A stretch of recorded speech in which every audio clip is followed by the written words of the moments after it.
I actually wrote plenary on two issues.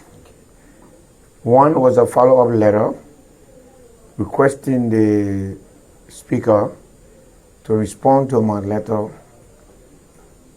questioning the manner in which the $363 million bill surfaced at the Senate without going through the due process as laid out by the rules, Rule 39 and Rule 40, which requires that once it's a financial bill, it must be heard, debated upon, and individually voted upon.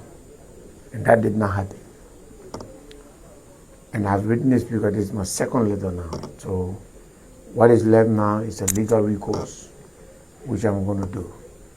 The second letter was to inform the Speaker that what the Senate is doing is wrong and has the propensity of creating constitutional crisis or creating confusion in our governance system. When the Senate is having a confirmation hearing, the House has no part to play. The framers of the Constitution were very clear on the usage of the word may and shall. And if they use the word shall, that becomes mandatory. And if they use the word may, that becomes optional. The Senate involvement in budget hearing or in the affairs of the budget, as far as Article 34 of the Liberian Constitution is concerned, is optional. They may concur. They didn't say they shall. They may concur or recommend.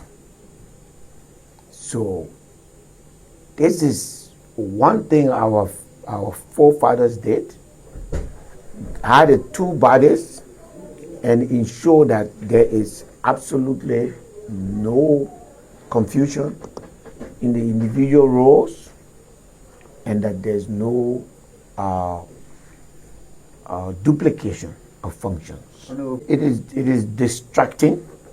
It is taking away, and that is the most vexing part. They're taking away high-level government officials to the Senate, and they're sending their deputies and juniors to the House. And Speaker Richard Kuhn continued to behave in a manner that clearly showed that he has a sense of inferiority to the Senate.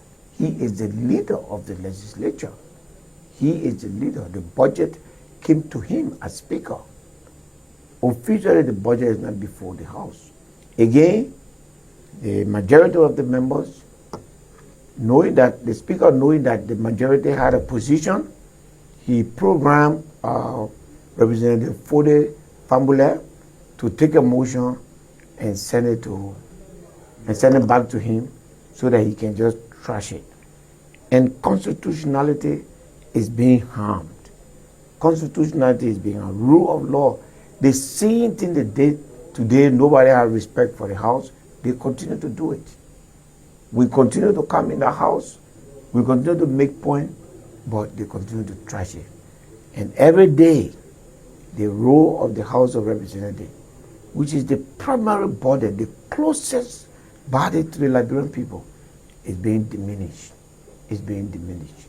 It's being diminished. I have no control over the court, but I will consult my lawyer today and take the appropriate legal action to ask the court to intervene. I don't have control over the outcome. You see, what we're doing here, we're advocating, we're standing up for the rule of law, we're also making sure that history records the things we do. So I don't know the outcome of the law. I don't know the legal interpretation the court is going to give it. I believe that if something the Constitution says should happen doesn't happen, and the violation of our law takes place, and I've gone through all the processes of sufficiency in terms of notification.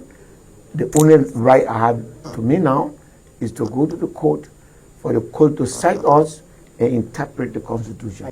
The lawyer would determine. I believe that the Senate action is wrong, and I think that the court should tell them to stop. I'm not alone. Actually, this matter was initially raised by Honorable Michael Thomas. The Speaker has also, again, I believe that there are people in the Senate that were in the House, have control over the budget in the House, still want to be in control, and therefore are teleguiding the Speaker as to how to deal with this situation. It is bad, it is wrong, and it's diminishing the House. Senator Dillon is a very evasive politician. Senator Dillon is a very evasive politician. He is a guy who, when he knows that he has no backing in the law, then he starts backing, just talking. He has been talking about this. He has cited no law to back him because he knows that there's no law to back him. The truth of the matter is that Senator Che is a lawyer. He has said many things that are contrary to my view, but I mean, it's very clear. The Constitution is very clear. You cannot call for formal hearing on a matter that is not before you. That is distracting. It is affecting the presence.